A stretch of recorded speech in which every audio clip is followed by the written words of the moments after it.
బాధ్యతగా ఉండాల్సిన యువకులు మితిమీరి ప్రవర్తిస్తున్నారు. సమాజాన్ని కాపాడాల్సిన వ్యక్తులు భయాందోళనకు గురి చేస్తున్నారు. సమాజం పట్ల భయం లేదు, తల్లి తండ్రి అంటే భక్తి లేదు. చట్టం చుట్టమనుకుంటున్నారా? పోలీసులు పట్టించుకోరులే అనుకుంటున్నారా? మందు బాటిళ్లు, మాదక ద్రవ్యాలు, రోడ్ల మీద ఇష్టానుసారం రెచ్చిపోవడాలు. ఎందుకు ఇంత దారుణమైన పరిస్థితి? దేనికి యువకులు రెచ్చిపోతున్నారు? ఒకచోట కాదు, వేరు ప్రాంతాల్లో బాధ్యతను మర్చిపోయి ప్రవర్తించారు. ఇంతకీ ఏం చేశారంటే,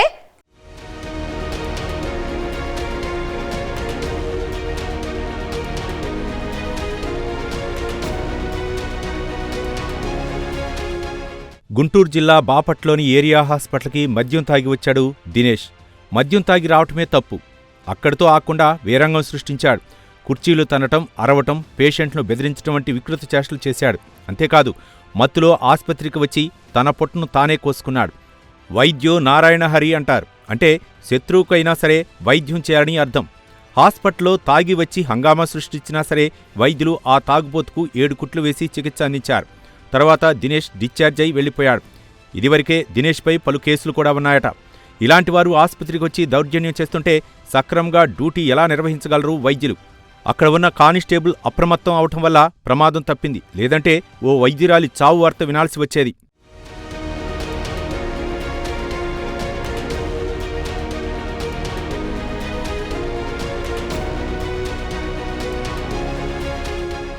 దినేష్ మాత్రమే కాదు, తిరుపతిలో కూడా ఇలాంటి సంఘటనే జరిగింది.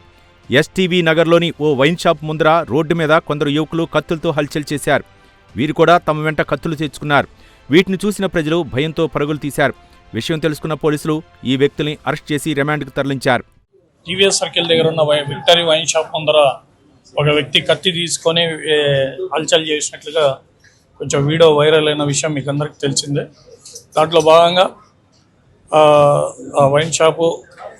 ఈ వైన్ షాప్ ఎవరు ఆధీనంలో ఉందో ఆ వ్యక్తుల నుంచి సమాచారం సేకరించి ఎవరు దీనికి కారణమైనారో అనే నుంచి కంప్లైంట్ తీసుకొని కేసు రిజిస్టర్ చేసి, ఆ తర్వాత ఈ ముద్దాయిలను కూడా, దీంట్లో 2 ముద్దాయిలు ఉన్నారు, ఫిరోజు, సయ్యద్ బాషా అనే 2 వ్యక్తులు, వాళ్ళిద్దరు స్నేహితులు, ఎస్టీవీ నగర్కి చెందిన వాళ్ళను కూడా తీసుకొని వచ్చి ఈరోజు రిమాండ్ పంపడం జరుగుతుంది. ఈ ఎక్స్టార్షన్ ఆర్మ్స్ యాక్ట్ కింద కేసులు నమోదు చేసి రిమాండ్కి పంపించడం జరుగుతుంది. మున్ముందు ఎవరైనా వెపన్స్, నైఫ్స్ కానీ ఏదైనా ఇట్లా మారణాయుధాలు కానీ ధరించి ఏదైనా నేరాలకు పాల్పడితే ఖచ్చితంగా ఆర్మ్స్ యాక్ట్ కింద కేసులు నమోదు చేసి ఎక్కడైతే కనిపించిందో వాళ్ళపైన రౌడీ షీట్లు కూడా ఓపెన్ చేస్తామని అందరికీ ఈ సందర్భంగా తెలియపరుస్తున్నాం.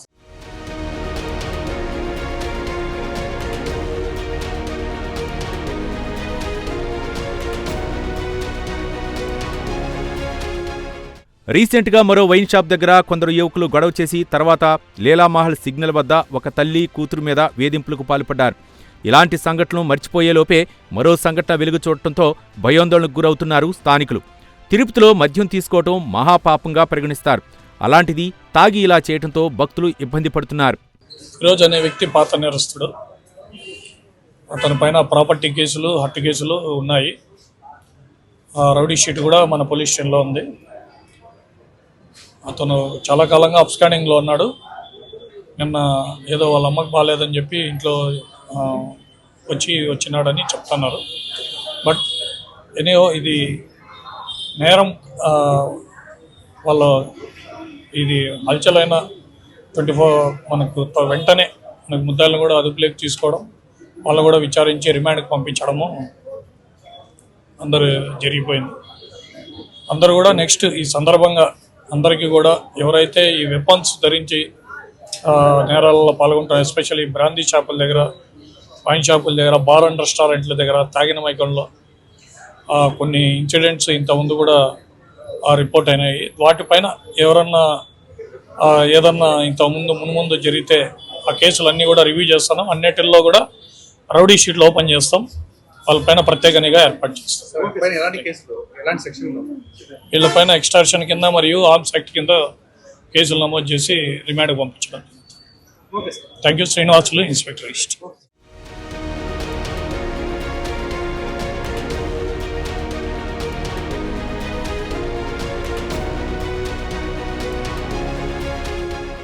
ఇటు హైదరాబాద్లోని అంబర్పేట పోలీస్ స్టేషన్ పరిధిలో కూడా యువకులు వీరంగం సృష్టించారు. ఏకంగా బీర్ బాటిల్తోనే దాడి చేశారు. అభినవ్, అతని స్నేహితులు దుర్గామాత నిమజ్జనం చేసి తిరిగి వచ్చే సమయంలో ఈ సంఘటన జరిగింది. అయ్యప్ప స్వామి టెంపుల్ డీడీ కాలనీలో గౌతమ్ కొంతమంది కలిసి అడ్డగించి బీర్ బాటిల్తో దాడి చేశారు. తీవ్ర గాయాలైన వ్యక్తిని ఆస్పత్రిలో చేర్చారు. విషయం తెలుసుకున్న పోలీసులు సంఘటనా స్థలానికి చేరుకుని దర్యాప్తు చేస్తున్నారు.